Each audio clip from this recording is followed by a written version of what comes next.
Hello दोस्तों, welcome back to Geegle. Great ideas will lead to great life. दोस्तों, आज हम इस वीडियो में देखेंगे कि साइंस के अकॉर्डिंग आप अपनी लाइफ में ऐसी कौन सी दो छोटी चीजों को चेंज कर सकते हैं जिससे आपका स्कोर ऑलमोस्ट डबल हो सकता है। ये वीडियो बनाने के लिए मैंने काफी बुक्स और रिसर्च मटेरियल का सहारा लिया है, तो इस वीडियो को एंड तक देखिएगा क्योंकि मुझे ऐसा लगता है कि ये दो टेक्निक्स आपकी स्टडी एफिशिएंसी को इम्प्रूव कर सकती हैं। तो चलिए स्टार्ट करते हैं। कैनेडियन रिसर्चर्स ने एक एक्सपेरिमेंट किया जिसका मेन ऑब्जेक्टिव था ये पता करना कि क्या इमेजेस आपके माइंडसेट को चेंज कर सकती हैं या नहीं।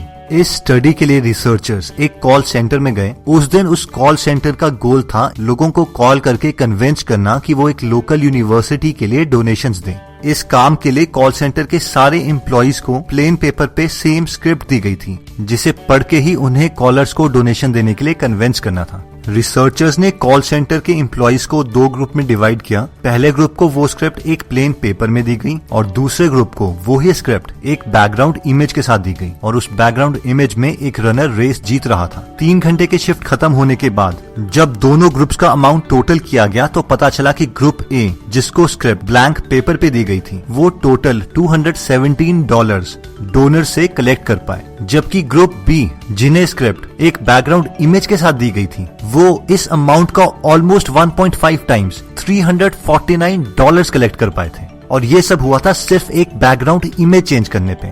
ये कंफर्म करने के लिए कि क्या ये चीज एक ही बार काम करती है या कंसिस्टेंट रिजल्ट्स प्रोड्यूस करती है। रिसर्चर्स ने यही एक्सपेरिमेंट 4 दिन तक एक ही कॉल सेंटर में अपनाया और उन्हें हर बार एग्जैक्टली सेम ही रिजल्ट्स मिले। इस एक्सपेरिमेंट की सबसे रिमार्केबल चीज ये है कि जब उन कॉल सेंटर के एम्प्लॉइज से पूछा गया था कि क्या उस पेपर पे बैकग्राउंड इमेज ने उनकी परफॉर्मेंस में कोई इम्पैक्ट डाला, तो उनका कहना था कि इससे उन्हें कोई फर्क नहीं पड़ा, जबकि डेटा बताता है कि हाँ, इस चीज से बहुत फर्क पड़ा था। उनकी परफॉर्मेंस 50% इंक्रीज हो गई थी। सेम रिसर्चर्स ने एक और एक्सपेरिमेंट किया कि क्या ये टेक्निक स्टूडेंट्स पर भी काम करती है और क्या डिफरेंट इमेजेस हमारी परफॉर्मेंस लेवल को डिफरेंटली इम्पैक्ट करती है। इसके लिए रिसर्चर्स MBA स्टूडेंट्स के पास गए और उन सबको एक टेस्ट दिया जिसमें बहुत ज्यादा थिंकिंग इन्वॉल्व थी। इन सारे स्टूडेंट्स को 3 ग्रुप में डिवाइड किया गया। पहले ग्रुप में टेस्ट के पीछे नेचर का बैकग्राउंड था। ग्रुप बी में टेस्ट के पीछे एक रनर जो रेस जीत रहा है उसकी बैकग्राउंड इमेज लगाई गई थी और ग्रुप सी में फेमस रॉडिन थिंकर की इमेज लगाई गई थी।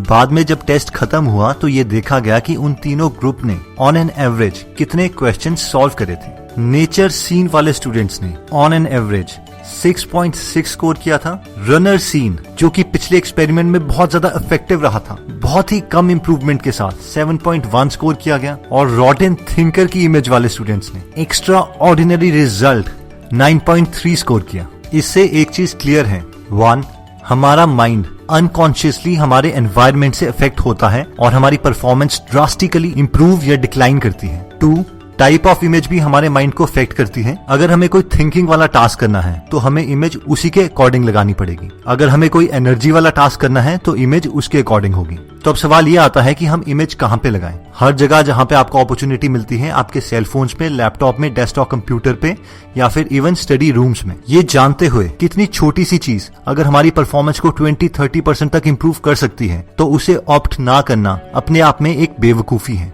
जब ये बात एक फेमस यूनिवर्सिटी के प्रोफेसर्स को पता चली कि हमारा एनवायरनमेंट हमारी परफॉर्मेंस इंप्रूव करने की कैपेसिटी रखता है, तो उन्होंने अपने हॉस्टल के आधे स्टूडेंट्स के टेबल पर एक स्टडी लैंप रखवा दिया और उन स्टूडेंट्स को इंस्ट्रक्शंस दी कि वो उस स्टडी लैंप को सिर्फ तभी यूज करेंगे जब वो पढ़ना चाहते हैं। और साथ में उस स्टडी टेबल की डायरेक्शन इस तरीके से रखी गई कि स्टूडेंट की पीठ हमेशा बेड की तरफ हो। नेक्स्ट सेमेस्टर जब उन सारे स्टूडेंट्स की परफॉर्मेंस को ट्रैक किया गया तो पता चला कि इस छोटे से चेंज की वजह से स्टडी लैंप को इस्तेमाल कर रहे स्टूडेंट्स का स्कोर अपने प्रीवियस सेमेस्टर के स्कोर से बेटर था, जबकि बाकी ग्रुप के स्टूडेंट्स का स्कोर ऑलमोस्ट सेम था। अब ये इसलिए पॉसिबल हुआ क्योंकि ह्यूमन माइंड में हर ऑब्जेक्ट के लिए एक इमोशन है। फॉर एग्जाम्पल, अगर आप बहुत फिट इंसान को देखते हैं तो आप अपनी हेल्थ के बारे में सोचने लग जाएंगे। अगर किसी फेवरेट डिश को देखते हैं तो खाने के बारे में सोचने लग जाएंगे, एंड सो ऑन। अगर इन केसेस से आप अपने ब्रेन की फंक्शनैलिटी को समझते हैं तो आप देखेंगे कि जब भी आप किसी ऑब्जेक्ट को देखते हैं तो अनकॉन्शियसली आपका ब्रेन आपके लिए उस ऑब्जेक्ट से रिलेटेड इमोशंस को एक्टिवेट कर देता है। उसी तरीके से जब आप बेड को देखेंगे तो आप अनकॉन्शियसली ही सही, लेकिन आप सोने के बारे में सोचने लग जाएंगे। अब आप में से काफी स्टूडेंट्स बोल सकते हैं, नहीं सर, मेरी बेड बेड में तो बहुत अच्छी पढ़ाई होती है, पर अगर आप अपनी परफॉर्मेंस ट्रैक करते हैं बेड पर और एक स्टडी टेबल पर, तो आप ये नोट करेंगे कि स्टडी टेबल पर आपका स्कोर बेटर आता है, क्योंकि आपका माइंड 15-20 साल से प्रोग्राम्ड है इस चीज के लिए कि जब भी आप बेड में लेटते हैं या बैठते हैं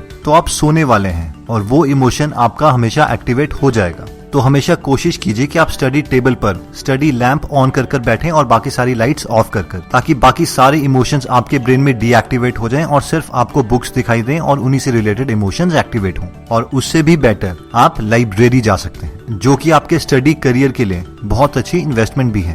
पैब्लो पिकासो, एक फेमस स्पेनिश पेंटर, ने कहा था, without great solitude no serious work is possible. यानी सबसे बड़े गोल्स अचीव करने के लिए आपको अकेले ही काम करना पड़ेगा। डॉक्टर कैल न्यूपोर्ट, जो कि डीप वर्क बुक के ऑथर हैं, वो कहते हैं high quality work produced is equal to time spent into intensity of focus. यानी अगर आप डीप वर्क करते हैं, बहुत ही फोकस तरीके से काम करते हैं, तो आप ज्यादा प्रोडक्टिव बन सकते हैं और अपने गोल को जल्दी अचीव कर सकते हैं। ये पॉइंट उन स्टूडेंट्स के लिए बहुत ज्यादा इंपॉर्टेंट है जो पूरा दिन पढ़ाई कर भी बहुत कम आउटपुट दे पाते हैं। मैक्सिमम स्टूडेंट्स ये सोचते हैं कि वो मल्टीटास्किंग कर रहे हैं, जबकि ये एक झूठ है। ह्यूमन माइंड मल्टीटास्किंग नहीं कर सकता। हम अपनी अटेंशन को दो कामों के बीच बार बार शिफ्ट करते हैं, जिसकी वजह से अटेंशन रेजिड्यू रह जाता है। अटेंशन रेजिड्यू उसे कहते हैं कि जब आप मल्टीटास्किंग कर रहे होते हैं, तब नया काम करते हुए आपकी फोकस 20-30% पुराने काम पर भी रहती है, जिसकी वजह से आपकी प्रोडक्टिविटी कम हो जाती है। अब सवाल ये आता है कि हम हाईली फोकस्ड कॉन्सेंट्रेटेड वर्क कैसे कर सकते हैं। इसके लिए कैल न्यूपोर्ट ने हमें 4 मेथड्स बताए हैं, लेकिन इससे पहले हमें समझना पड़ेगा सोशल मीडिया डिस्ट्रैक्शन को।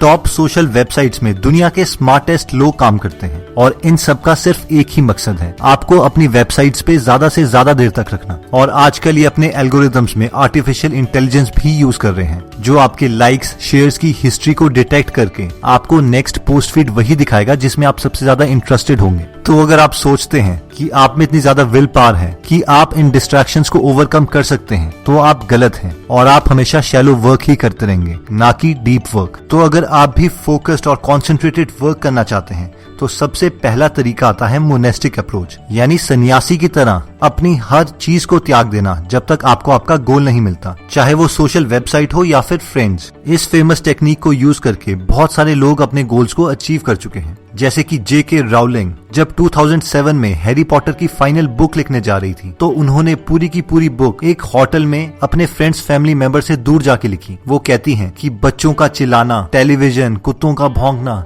ये सब उन्हें बहुत डिस्टर्ब करता था और उन्हें एक आइसोलेशन चाहिए थी। 1974 में बिल गेट्स जब बेसिक का पहला वर्जन लिख रहे थे, तो 8 हफ्तों तक वो उसी प्रोग्रामिंग पे काम करते रहे। उनके फ्रेंड्स बताते हैं कि जब वो थक जाते थे तो वो उसी टेबल पर सो जाते थे जिस पे वो काम कर रहे हैं, और इसी सॉफ्टवेयर की वजह से उन्होंने $1 बिलियन कंपनी की फाउंडेशन रख दी थी। Even IIT topper Sarvesh Mehtani, all India rank 1 JEE advance 2017 ने कभी भी अपने 2 साल के प्रेपरेशन टाइम में कोई सोशल वेबसाइट यूज नहीं करी। बार बार इशू आता है कि आजकल सोशल मीडिया पर बहुत ज्यादा बिजी हो जाते हैं स्टूडेंट। तो आप सोशल मीडिया पर किस तरह रहते? सोशल मीडिया पर थे आप? Facebook, WhatsApp, Twitter? हार्डली कुछ सोशल, ट्विटर तो पता नहीं आज तक चलाया भी नहीं, पता नहीं यूज कैसे करते हैं। थोड़ा बहुत हल्का फुल्का सोशल मीडिया चलाया था, लेकिन ऑलमोस्ट गिव अप कर दिया था सोशल मीडिया इन 2 सालों के लिए, क्योंकि पता था वो जरूरी होता है गिव अप करना, ताकि कुछ अच्छा रहेगा सके। डीप वर्क को करने का दूसरा तरीका आता है बाय मॉडल अप्रोच। इस अप्रोच में जब भी आप हाई प्रोडक्टिव काम करना चाहते हैं, तो आप एक आइसोलेटेड जगह में चले जाते हैं और उस टाइम के लिए आप सारी डिस्ट्रैक्शन से दूर हो जाते हैं और उस काम पर प्री डिसाइडेड टाइम स्पेंड करने के बाद वापस नॉर्मल लाइफ में आ जाते हैं। रॉबर्ट कियोसाकी ने अपनी famous book rich dad poor dad लिखने के लिए इसी टेक्निक का इस्तेमाल किया था, जिसने उन्हें मिलियनेयर बना दिया। आप भी इस टेक्निक का इस्तेमाल करने के लिए लाइब्रेरी में जा सकते हैं या किसी ऐसे कमरे में जहाँ पर कोई ना आता हो, कोई नॉइज ना हो और आपके सेलफोन्स ऑफ हो। दोस्तों, थर्ड टेक्निक आती है रिदमिक अप्रोच। इसमें आप टाइम ब्लॉक्स क्रिएट करते हैं। फॉर एग्जाम्पल, 1 घंटे के लिए आप सिर्फ अपना फोकस्ड डीप वर्क करेंगे। उस time no cellphone, no friends, nothing, और उसके बाद 1 घंटा enjoy and again 1 hour work. आप इन टाइम स्लॉट्स के अमाउंट को अपने कंफर्ट के अकॉर्डिंग चूज कर सकते हैं। लास्ट आती है जर्नलिस्टिक अप्रोच। ऐसे लोग जो फुल टाइम जॉब करते हैं और उनके पास डीप वर्क में जाने के लिए एक स्पेसिफिक टाइम नहीं होता, वो इस टेक्निक को यूज कर सकते हैं। ऐसे लोगों को जब भी फ्री टाइम मिलता है वो अपनी सारी डिस्ट्रैक्शंस को ऑफ करके एक हाईली इंटेंस्ड फोकस मोड में चले जाते हैं और पूरे दिन में जितना पॉसिबल हो उतने टाइम स्लॉट्स डेडिकेट करते हैं। तो दोस्तों, इस वीडियो में हमने दो चीजें देखी। पहली थी एनवायरनमेंट, वर्ड्स, इमेजेस और सिचुएशन।